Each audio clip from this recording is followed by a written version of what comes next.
things to stop this like hiss. My husband told me the technical word for it, that hissing sound I tend to make a lot in my videos. I'm not wearing chapsticks. He's like, yeah, that's something you do in real life, but it's like exasperated over this audio. And the little videos I make, I can clean up the audio in CapCut. Anyways, this live is going to be about Mark Laita from the Soft White Underbelly. As with Titus Morris, there were some things that Mark had done that are basically non-existent now. In particular, one incident, and it just feels wrong. It's been taken off the internet, and I'm going to start with his appearance on Peter Santanello. About 2 years ago, Peter Santanello walked around Skid Row with Mark Laita. It was kind of odd, like compared to other Peter Santanello's videos. In my opinion, it was very choppy. It was edited a lot. Mark Laita is walking around talking about himself. He 11 minutes says society needs to help together, saying somebody needs to pay for their food, somebody needs to pay for their shelter, and it shouldn't all fall on me. But 13 minutes and 20 seconds, he says he spends every dime he makes on the channel on these people. But then later on, right before 15 minutes, it was like 14 minutes, 50 seconds, he says, quote, I don't think trying to help these poor broken people in the street is going to amount to any good, unquote. And I'm just wondering, is this part of why it's like just chopped up so much? Like he wasn't making sense. It wasn't cohesive, a cohesive conversation. And I thought that was very interesting. So he, to give some background, was an accomplished photographer before starting to do YouTube videos. I'm not sure the timeline. I didn't go back. I think he was doing Skid Row, homeless people, and then he told Peter he went to Appalachia trying to escape from that. And then that's all there was. There was just all drug addicted people in Appalachia, which wasn't true. Actually, some of his favorite videos of mine were of some elderly folk from Appalachia that were telling their about their awesome long-lived lives. They weren't drug addicts, nor had they ever been. So he's exaggerating that a little bit. Yes, there are a lot of drugs. It is a problem where there's little opportunity. It's a problem everywhere. However, to say how he, I'm gonna turn this a little bit. I'm sorry. I don't know if you can, that mirror is showing our tools on the other side of the wall. I don't know.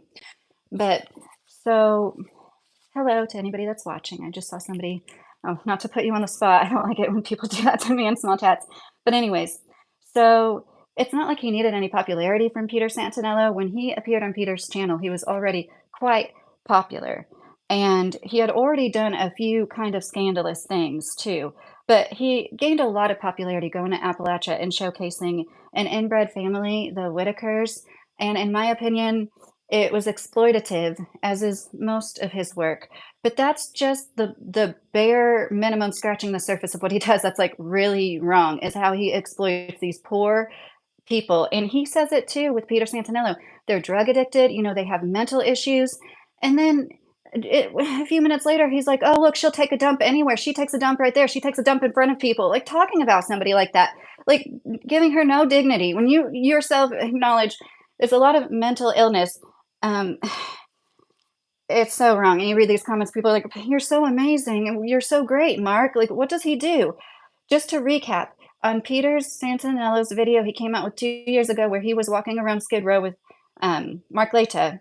At 11 minutes, Mark says that society needs to help and pitch in together to help homeless, destitute people. Then at 13 minutes, 20 seconds, he says he himself spends every dime he makes on these poor, helpless, homeless people, right? He said that. But once again, it's chopped up, like it's edited more so than, I don't watch every one of Peter Santanello's videos, but I've just never seen something so edited. And it's also kind of short. It's like, I speed everything up that I watch. I think it's like 25 minutes. Maybe it was a 45-minute one. But anyways, in around 14 minutes, 50 seconds, he says, quote, I don't think trying to help these poor broken people in the street is going to amount to any good, unquote. But you said you spent every dime you make on this YouTube channel, which has to be extremely lucrative when you see his views, and he puts out videos every single day. I said in the beginning, I'm trying to work on my audio, that like hissing sound. I'm sorry about that in other lives. I'm really trying to work on it, and I hope it's better right now. So anyways, so he went to Appalachia, showed the Whitakers. And I want to touch upon, I know most people, like I said, I believe most people do have good hearts. I think a lot of minds are corrupted, but it's just lately I've been seeing what we used to call GAY and FAG a lot, you know, slang derogatory terms.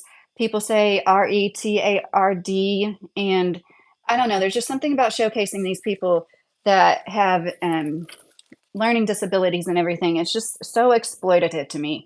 When people can't verbalize themselves, they can't really give consent. You're like speaking for them and just shoving a camera in their face, and not to mention their neighbors. Like, I can imagine that affected their neighbors in that region a lot, and really want their privacy, as most people do that live in those rural kind of areas. So, that's not what I would consider scandalous. The first scandalous thing he did that most people know about is when he had the 12-year-old girl who was being sex trafficked, and he's trying to call her an sex worker. It's like she's 12 years old, and he's telling his audience where to find her, where she quote unquote works, and she's wearing a see-through top. Now, people did cry outrage over that, and he took that video down. But he's still being just like he was in the Peter Santinello video, just so like blasé about everything. Like, you can just tell he's so conceited and is so self-absorbed. And he said, "Oh, I didn't even know she was wearing a see-through top," as he was literally had to set up a camera to look at her. And I didn't know that. I'm a butt man. That's not a quote. It was something very similar. I didn't know that I'm a butt man. Like, what a horrible thing to say. Once again, he's too big to fail. He's like got a platform that's so big at this point. He's one of those influencers that's too big to fail. How could once again, would a man at the trailer park saying the same thing, interviewing a girl with a see-through top on, you could see her, chest where you shouldn't be seeing it. And if that man was like, "Oh, I didn't even see that her shirt was see-through when I put up that video talking about her walking the streets and telling you where to find her, I didn't see that." It wouldn't fly. But for some reason, these people with money get away with literal murder. So BJ Investigates. I don't know if you're not aware of her. You should be. She's awesome. I love her channel. She has many videos on this. Well, I'm getting into what really got to me about this guy. I'm just trying to give a background. So he had a 12-year-old girl on his channel that was being sex trafficked and tried to say she's an sex worker and told people where to find her. That's number one. And oh, he showed their bathroom. I don't remember that. See, that's so exploitative. That's so unnecessary and exploitative, and taking away dignity when you don't have to. Like, he wouldn't have made just as much money and gotten just as many views, you know? It's shameful. So before this incident with the 12-year-old girl in the see-through top, he thought it was funny. Yeah, I bet he did. He's very arrogant. Just like I was saying, he was like, "Oh, these people have mental illness often." And then he's like, "Oh, she'll take a dump," talking about this woman right in front of her, saying, it's just so wrong. And before the incident with the 12-year-old girl, this was something I saw 3 years ago approximately. There was a YouTuber that did a response video. And guys, I really sincerely think on a memory card, I have a screen record of this YouTuber, because I was like, this is going to get taken down, because Mark had taken down his video that this YouTuber did a reaction to. And what it was, I'm sorry, an acorn, I think, just fell on my roof if you heard that. What it was an interview with, I don't know if I can even say this word, necrophile. If you don't know what that is, it's somebody that likes to take advantage of people after they have passed away, like DEAD bodies, corpses. And this man, not only did he go into detail about doing that, but he went into detail about how he was talking to a woman who had on film, and he watched this with her, something she showed to him, children being unalived. And I'm pretty sure the woman was the one doing it. So he was just like proudly telling Mark, and Mark like chuckled, and it was, "Why were you not like, we're calling the cops right now?" Like, this is when normalizing brutality as entertainment has got us here. When somebody who's already an accomplished photographer just wants to add shock value, and he put that up of that person saying he watched a video of children being unalived, and Mark was just like so passive about it. And that got taken down.